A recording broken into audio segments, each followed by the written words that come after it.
seconds. 5 seconds. Start. On behalf of the respondent number 2, it was contended that no specific allegations against the members of the BCCI or directors of the India Cement Limited have been levelled, and therefore the plea based on conflict of interest was rightly negatived by the High Court.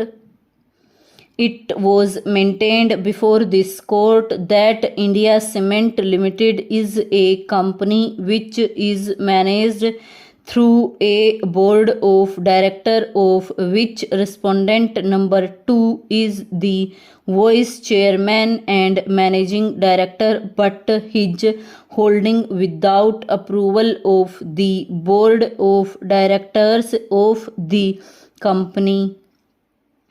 What was pleaded was that India's existence from its shareholders, whereas all the decisions regarding management and administration of BCCI are taken by its managing committee consisting of 9 members, of whom the respondent number 2 is only one of the members, and therefore there is no conflict of committee of the BCCI have to be approved by its general body, and as there are no specific allegations against the members of the general body to the effect that they were also acquitted by malafide in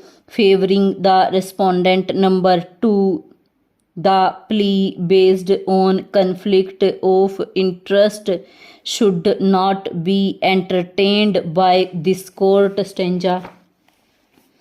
As noticed earlier, the learned single judge of the High Court, before whom the suits were instituted, as well as the division bench of the High Court, have refused to grant equitable relief of injunction claimed by the appellant. This court is of the opinion that grant of interim relief as prayed for can amount to decree in the suit without adjudicating the claims raised in the pleadings of the parties.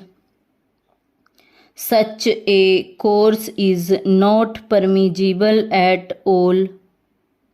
This court has deprecated the practice of grant of interim relief, which amounts to decreeing the suit in several reported decisions.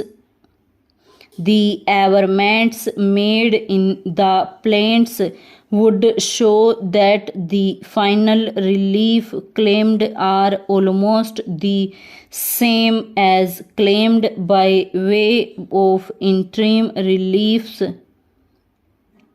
Whether the appellant is entitled to equitable relief of injunction or not will have to be decided after several questions raised in the plaints are decided on the basis of evidence which may be adduced by the parties. The questions of law sought to be raised by the appellant are at the best mixed questions of law and facts.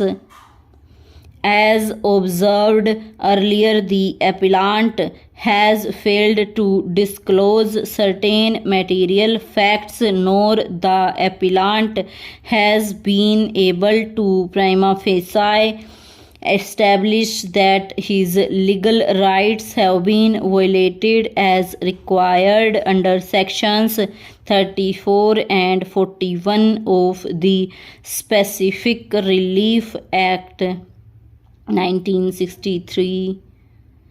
No material is placed by the appellant on the record of the case on the basis of which a reasonable finding can be recorded. Stop.